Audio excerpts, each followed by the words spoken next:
Oke, buat kalian yang galau buat tentuin Poco F7 atau X7 Pro, ini video yang tepat. Dari berbagai tes dan analisa yang gue lakuin di sini, harusnya kalian bisa jawab itu dengan gampang. Kira-kira apa aja kelemahan dan kelebihan tiap-tiap HP? Terus kalau udah punya X7 Pro, perlu upgrade ke F7 kan? Yuk kita bahas. Oke, kalau ngomongin desain, terutama warna putih dan hitam ini, gue sama-sama suka loh. Sama-sama punya looks minimalis, tapi bedanya di X7 Pro lebih kalem. Dan F7 itu kayak lebih tegas aja, dengan kamera modul yang hitamnya itu nyatu, dan ada aksen hijau. Tapi yang ngebedain di sini, dari sisi feel-nya sih, F7 jauh lebih premium, dengan frame metal dan back dari kaca. Cukup berasa wah sih pegang F7 ini. Apalagi kalau di ruangan ber-AC, pas dipegang berasa dingin-dinginnya di bagian frame. Sedangkan Poco X7 Pro bermaterial polikarbonat yang ada kelebihannya juga sih. Kalau jatuh itu lebih bisa menahan benturan, jadi nggak gampang pecah.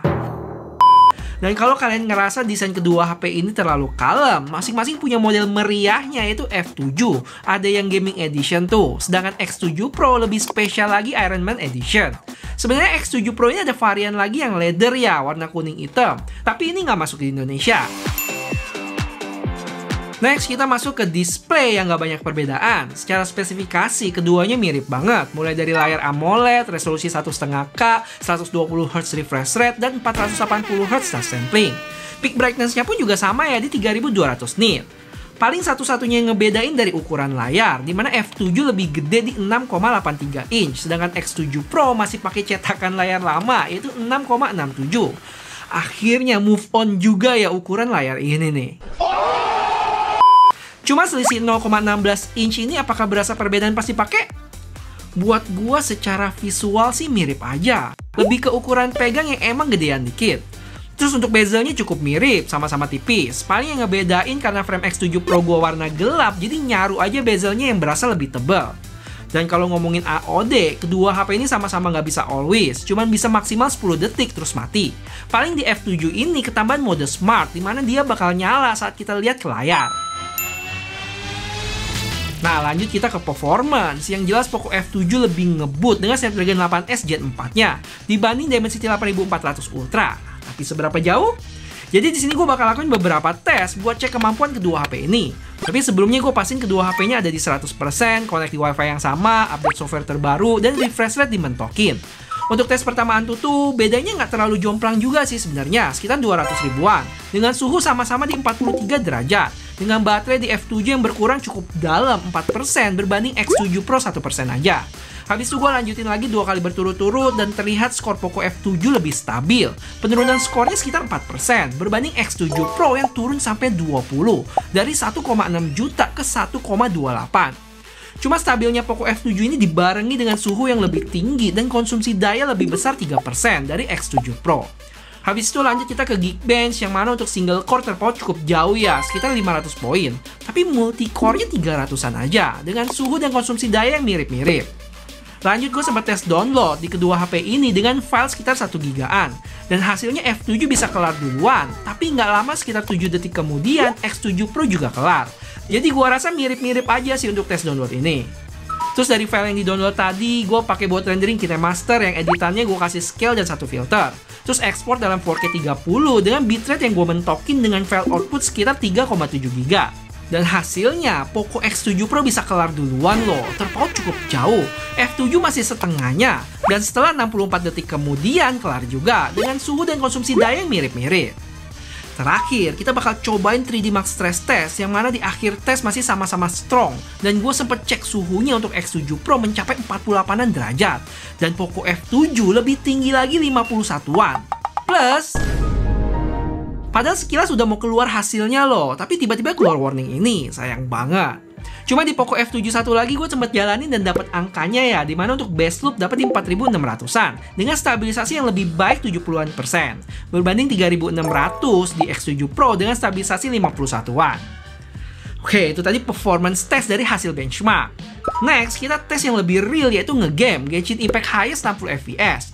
Yang mana di Poco F7 kemarin dapat FPS yang hampir sempurna di 59,6 dengan suhu yang cukup tinggi di 45,7 derajat.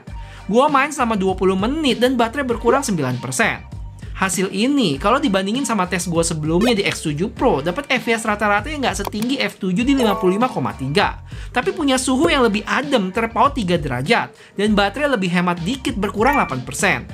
Jadi ya plus minus sih untuk ini. Tergantung kalian suka yang lebih di-push kayak F7 atau lebih ditahan dikit dengan suhu aman X7 Pro.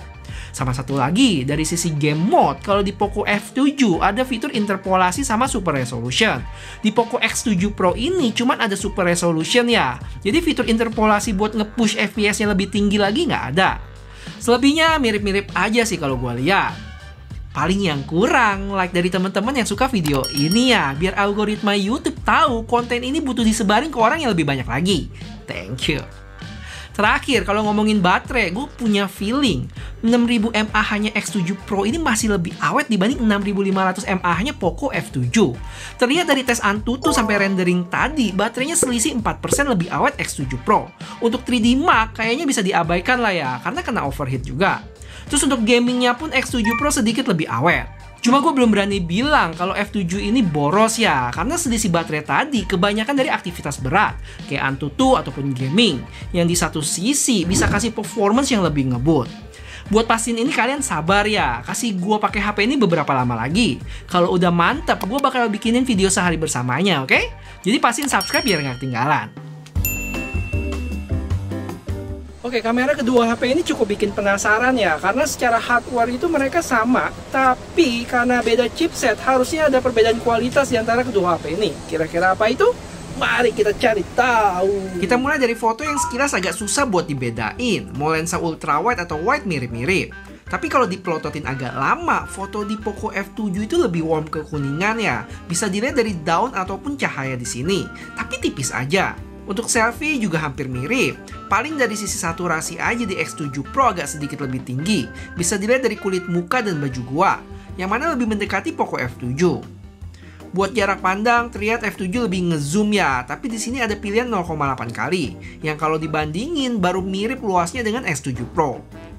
Terus kalau ngomongin portrait di Poco F7 ini ternyata ada 3 focal length, yaitu 1 kali, terus step sekali lagi biar ke 35 mili dan 2 kali. Sedangkan X7 Pro cuma ada 26 mili dan 35. Untuk hasilnya di X7 Pro lebih menarik ya, lebih cerah dengan saturasi sedikit lebih tinggi. Sedangkan hasil di Poco F7 lebih ke natural looks aja. Untuk resolusi di F7 sedikit lebih baik ya, dimana untuk kamera depannya dia bisa sampai 1080p 60 fps, sedangkan di X7 Pro di 1080p 30 fps saja. Untuk kamera belakangnya sama-sama di 4K 60 fps. Yang mana buat lensa wide sama-sama berasa ada kedutan ya dengan kondisi jalan kayak gini. Terus saat recording juga kita bisa pindah lensa ke ultra wide, cuman khusus untuk resolusi 1080p 30 aja. Untuk kualitasnya, di beberapa kondisi video di F7 bisa lebih gelap dan warnanya agak pucat. Poco X7 Pro masih lebih baik di sini. Dynamic range-nya pun kadang juga nggak dapet di F7. Bisa dilihat langitnya yang putih. Betul guys, gue baru ngeh loh kalau sekarang di foto selfie sekarang dia udah ada watermark ya. Biasa kan ciri khas banget tuh kalau HP-HP Xiaomi kamera depannya nggak ada watermark. Ini dynamic range kayaknya masih lebih baik di Poco X7 Pro ya, masih kelihatan langitnya. Walaupun muka gue terlihat nggak natural, ya tergantung sikon juga. Di kondisi lain contohnya ini masih terlihat baik.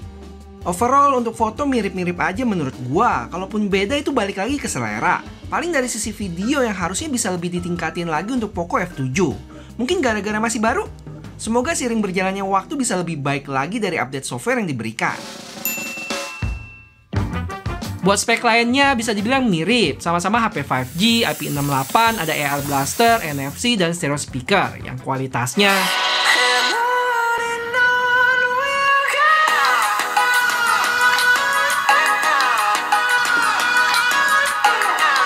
haptic feedbacknya juga sama-sama mantap. Cuma entah perasaan gua atau enggak, kayaknya getaran di F7 ini berasa empukan dikit deh, tapi tipis aja. Paling yang ngebedain dari sisi software support, dimana F7 dapat dukungan 4 kali Android dan 6 tahun security. Sedangkan Poco X7 Pro 3 kali Android dan 4 tahun security. Terus buat OS-nya sama lah ya, sama-sama pakai HyperOS 2 dengan fitur AI yang sama juga loh. Yang basic dari Android kayak Gemini sama Circle to Search ada. Terus list Hyper AI di sini juga sama, beda penamaan aja AI Gallery Editor sama AI Creativity Assistant. padahal isinya sama sih. Sampai di bagian AI Gallery juga menu-menunya sama persis. Paling kalau gue buka kamera app-nya ada perubahan layout, mulai dari menu-menu di video, foto, sampai bagian settings kalau di F7 itu lebih rapi, dibagi jadi 3 tab gitu. Oke, jadi kalau bisa disimpulin, kedua HP ini cukup mirip ya. Perbedaan paling berasa dari build quality, terutama material back glass dan frame metalnya buat gue nilai plus banget. Untuk performance nggak bisa dibilang loncatan yang jauh, tapi berasa ada kenaikan. Terlihat dari beberapa tes benchmark tadi dan Genshin Impact rata kanan. Terus kalau ditanya haruskah upgrade ke F7 dari X7 Pro, menurut gua nggak perlu lah ya. Apalagi kalau kalian nggak ada komplain sama performance dan build quality-nya X7 Pro ini, mending disimpan aja duitnya buat hal yang lebih penting. Misalnya top up game. Cuman kalau kalian belum punya dua-duanya dan disuruh pilih mending mana, buat gue pribadi bakal bela-belain sikat F7 sih. Walaupun mesti nambah sekitar 500 ribuan lagi masih oke. Apalagi secara dukungan software lebih lama kan ya. 4+6 berbanding 3+4 di X7 Pro. Tapi bang, kalau dibandingin Poco F7 sama iQOO Neo 10 gimana? Nah, buat itu gue udah bikin video super lengkap di sini. Cus langsung ditonton ke sana.